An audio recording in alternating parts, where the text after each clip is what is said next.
My name is Kyungju Son. I was born in Pyongyang, the capital of North Korea. I came to South Korea in 2009. I am 18 years old and I am currently in my second year of high school. I was the only child of a very wealthy family. My father was an assistant of Kim Jong-il, who is the leader of North Korea. When I was only 6 years old, my family was politically persecuted by the North Korean government. So we escaped to China. That was in 1998. After we settled in China, one of our relatives led my family to church. There my parents came to know the amazing grace and love of God. Then only a few months later, my mother, who was pregnant with her second child, passed away from leukemia. Yet in the midst of this family tragedy, my father started a Bible study with missionaries from South Korea and America. It was his strong desire to become a missionary to North Korea. But suddenly in 2001, he was reported and arrested by the Chinese police and was sent back to North Korea, where he was sentenced to prison. He was forced to leave me behind, but the 3 years he served in prison only made my father's faith stronger. He cried out to God more desperately rather than to complain or blame him. When he was released from prison, he returned to China. We were reunited briefly. It was then that he started to gather Bibles. Not long after, he decided to return to North Korea to share Christ's message of life and hope among the hopeless people of his homeland.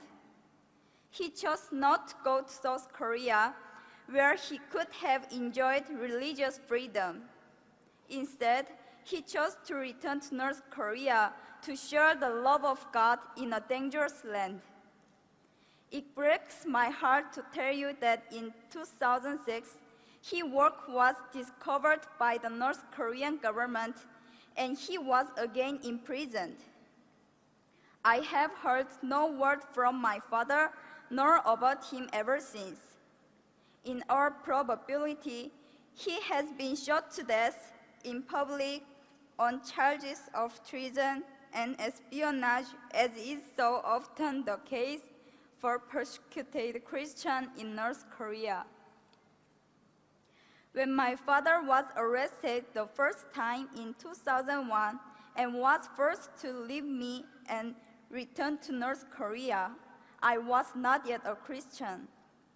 That's when I was adopted by a young Chinese pastor's family. They showed me great love and care.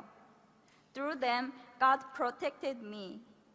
But the pastor and his wife had to go to America in 2007.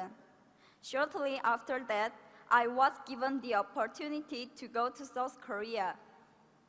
It was while I was still in China, staying at the Korean consulate in Beijing, waiting to come to South Korea. Late one night, I saw Jesus in a dream. He had tears in his eyes. He walked towards me and said, "Kyungju, how much longer are you going to keep me waiting? Walk with me. Yes, you lost your earthly father, but I am your heavenly Father, and whatever has happened to you was because I love you." After I woke up from the dream, I kneeled and prayed to God for the first time.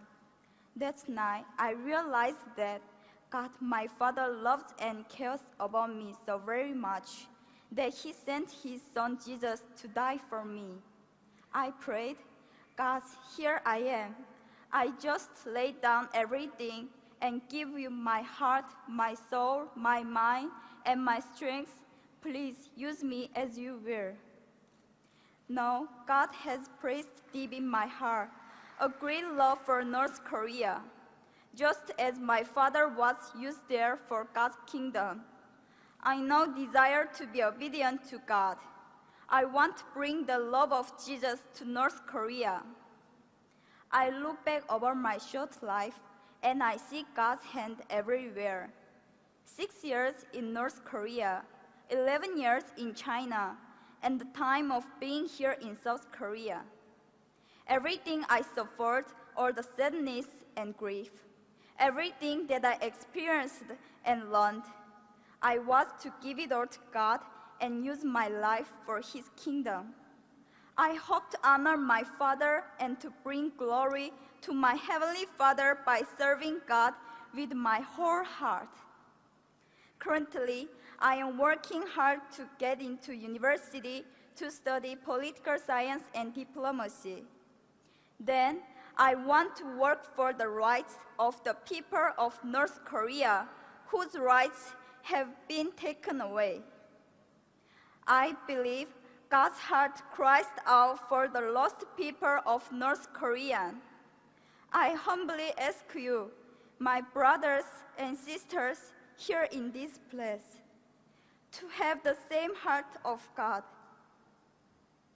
Please pray that the same light of God's grace and mercy that reaches my father and my mother and know me will one day soon dawn upon the people of North Korea.